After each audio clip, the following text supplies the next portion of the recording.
पर बताए गए हैं पार्ट ऑफ क्या लिखा हुआ है स्पीच, पार्ट ऑफ क्या लिखा हुआ है स्पीच। यहाँ पर पार्ट ऑफ स्पीच लिखा हुआ है, तो पार्ट ऑफ स्पीच यानी कि शब्द के भेद, तो शब्द के कितने भेद होते हैं? 8 भेद होते हैं। कितने भेद होते हैं? 8। और किसके आधार पर और किसके प्रयोग के आधार पर शब्द के कितने भाग बताए गए हैं? 8 भाग बताए गए हैं इंग्लिश में, समझे?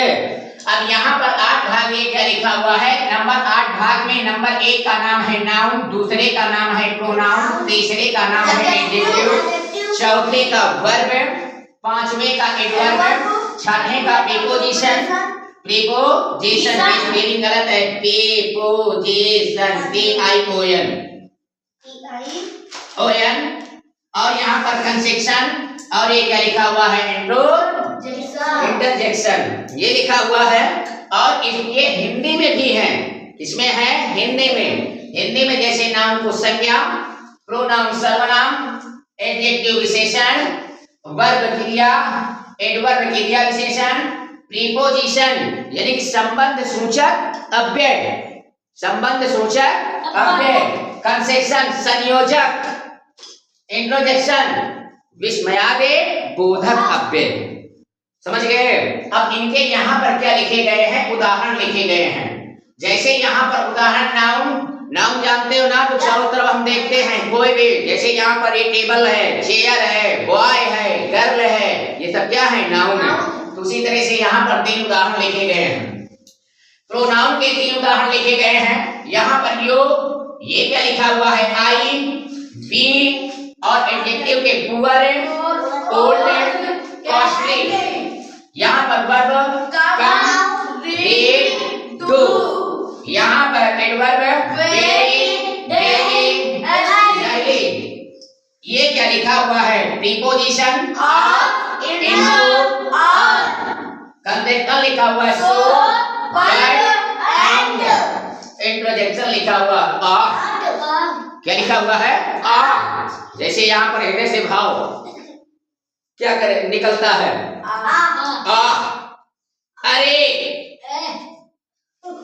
ओह, हेलो, ये सब क्या है?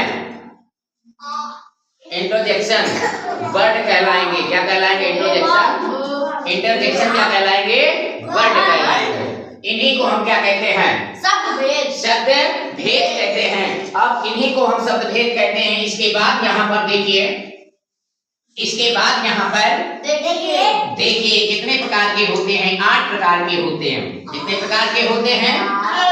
8 प्रकार के होते हैं। उसमें से सबसे पहले अब क्या आ रहा है? नाउन आ रहा है। नाउन आ रहा है कि नहीं आ रहा है? नाउन मैंने बताया है ना।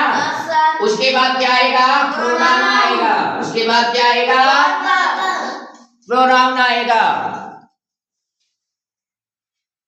आप प्रोनाउन, काइंड ऑफ प्रोनाउन, यहाँ पर लिखा हुआ है काइंड ऑफ प्रोनाउन लिखा हुआ है। तो यहाँ पर सर्वनाम के प्रकार, तो सर्वनाम के कितने प्रकार यहाँ पर बताए गए हैं? 5।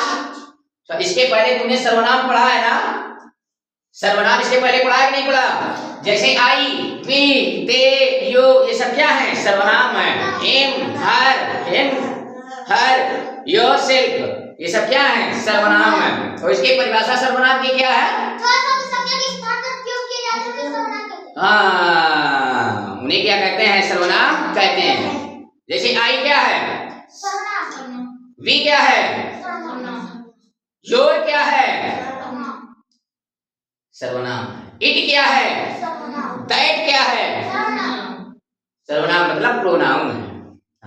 हिंदी में क्या कहते हैं? सर्वनाम, अंग्रेजी में प्रोनाउन। अब यहाँ पर काइंड ऑफ प्रोनाउन दिया गया है, तो इसके ये ब्रिज बना हुआ है। इस ब्रिज में ये तुम्हें बताए गए हैं 5 प्रोनाउन। तो नंबर 1 क्या है? यहाँ पर प्रोनाउन को क्या कहेंगे? Personal pronoun. Personal pronoun Hindi में व्यक्तिवाचक सर्वनाम इसे कहते हैं। नंबर 2 यहाँ पर लिखा हुआ है रिलेटिव प्रोनाउन, संबंधवाचक सर्वनाम कहते हैं इसे हिंदी में। अंग्रेजी में कहेंगे रिलेटिव प्रोनाउन, हिंदी में कहेंगे संबंधवाचक सर्वनाम। नंबर 3 यहाँ पर लिखा हुआ है इंडेफिनिट इंडेफिनिट प्रोनाउन, हिंदी में अनिश्चयवाचक सर्वनाम बोलेंगे। इसे क्या बोलेंगे? अनिश्चयवाचक सर्वनाम बोलेंगे। फिर यहाँ पर लिखा हुआ है इंट्रोगेटिव प्रोनाउन, चौथा नंबर है। चौथा नंबर क्या है? इंट्रोगेटिव प्रोनाउन, प्रश्नवाचक। प्रश्नवाचक, ये क्या लिखा हुआ है? सर्वनाम। चौथा क्या है?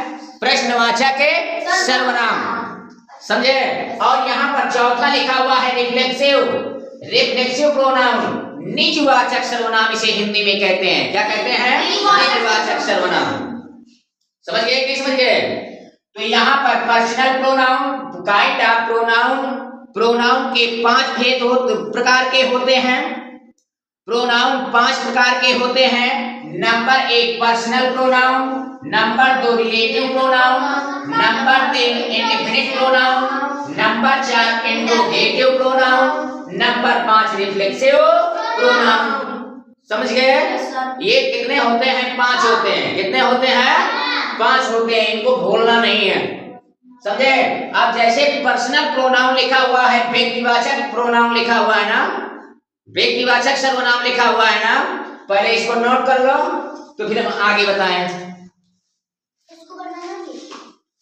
हाँ।